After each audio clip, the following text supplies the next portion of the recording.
Hello, I'm Karapuswamy. I'm going to be doing my first system compiler lab experiment one. The question is about token separation.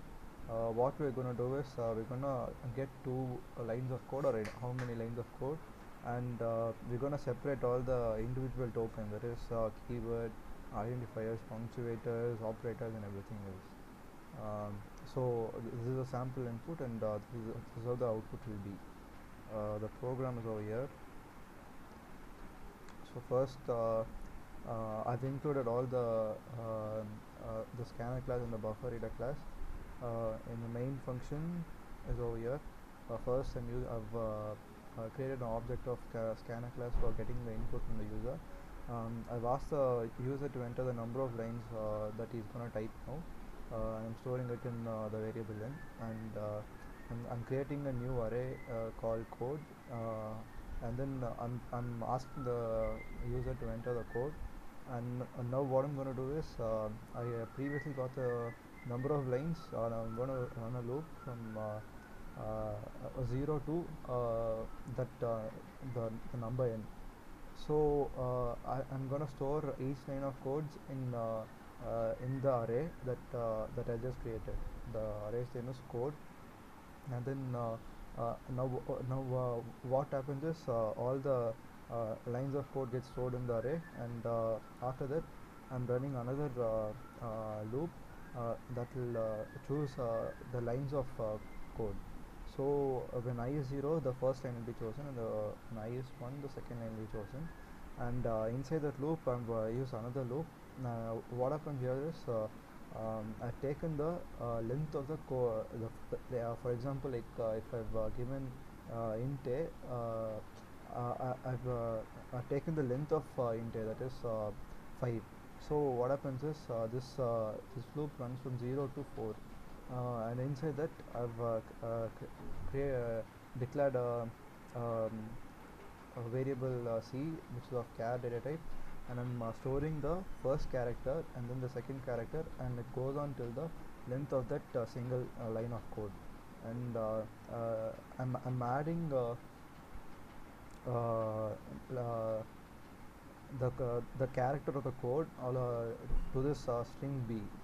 String b, I've created it here, and so what happens is, for example, the word is int. What happens is, first I will be read, and then it will be stored in b, and then n will be read, and it will be stored in b as in, and then t will be read, and it will be stored as int. So if it's a letter or a digit, it will be stored in b. When it's not a letter, or when it's not a digit, when it's a blank space or a punctuator, this set of code will be executed. And here I've used two functions, chexstring and check. Chexstring is over here. What happens is, I send the string b, like previously I said int. So int goes in here, and what happens is I've used if else statement to check whether the string is an keyword or number or an identifier. For keywords, I've given a list of keywords such as if, int, short, float, byte, and double. And if our string is any of these, our string will be printed with a space, and then keyword will be printed. And the next one, if the first character is a digit, it has to be a number, because identifier doesn't start with a digit, nor does keywords. So we're going to print the string stating it's a number, and if it's not both of these, it has to be an identifier. So we're printing it as an identifier over here, and that's it for a string. And what happens for a character is the characters can be a blank space, or an operator, or a punctuator. So what happens is our character is read and it's passed over here, and first we're checking whether it's an operator, and we're using plus, minus, into, division, and equal to operator. And if it's any of these, it will print the value of c along with the operator.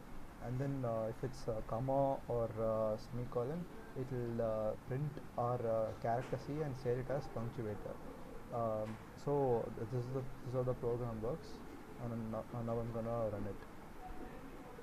I'm entering 2, and now I'm entering a is equal to 10, and in the second line I'm entering a plus b, I mean a is equal to b plus c. So as you can see, a is an identifier, equal is an operator, 10 is a number, and semicolon is a punctuator, and so there's all these tokens in the second line gets created. um, that's it, thanks.